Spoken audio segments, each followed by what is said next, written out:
Kindle Sprout presents 8 Polite Ways to End a Conversation That Has Run Its Course. Have you ever found yourself stuck in a never-ending conversation? This could be on the phone or in person. I certainly have. It usually happens with elderly people, but not always.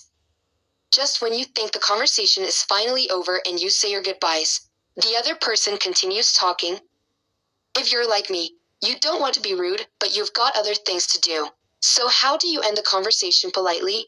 Let's get started. Number 1. It's been great catching up with you, but I really must get going now if I'm gonna catch my bus.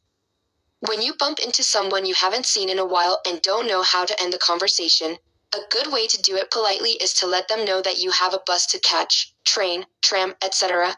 You can also say a coworker is waiting to give you a ride home. Number 2.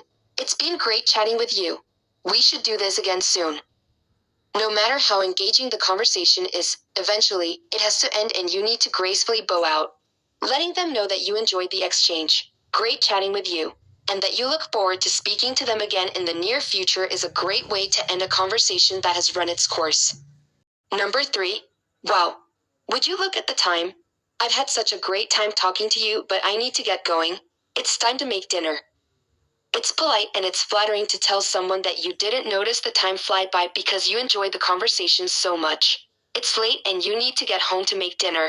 No one will hold that against you. Number 4. I'm so glad I bumped into you. Wish I could stay and chat, but I need to walk my dog or who knows what I'll find when I get home. If you have a pet, don't be scared to use them as an excuse to end a conversation. I have 2 dogs and I take them with me to most places I go. And when I can't, I try to leave them alone as short as possible. So rushing home to your dogs is a pretty good reason to end a conversation. Plus, you're letting the person know you're glad you saw them and that you regret not being able to spend more time with them. Number 5. Oh no, my battery is running low. When you're on the phone with someone who just won't stop talking and your ear can no longer stand the heat of your cell phone, you need a good excuse to hang up. And what better excuse than telling them that your phone is about to die? They can't argue with that and will let you go and charge your phone.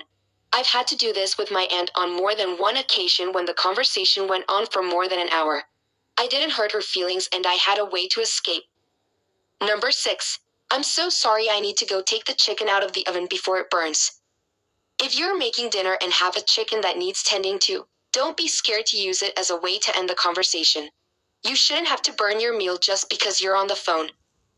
And what if there's no ticket? Well, I don't like lying, but a little white lie here and there never hurt anyone.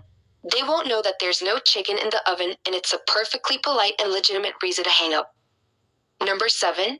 Hey, I have to go. Someone's at the door. This is another great way to end a phone conversation. After all, you need to go and see who it is and what they want. Could be the postman, could be a neighbor.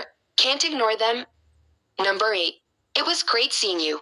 I won't hold you up any longer. If the person you're talking to is someone you bumped into as they were shopping or on their way somewhere, this is a good technique for ending the conversation. Instead of telling them you've got to go, you're apologizing for keeping them from their activity. The only problem with this one is that it doesn't work with everyone.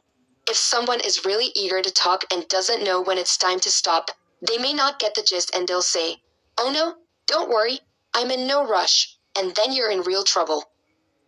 Even if you don't particularly like the person or find the conversation stimulating, there's no reason to be rude and hurt someone's feelings.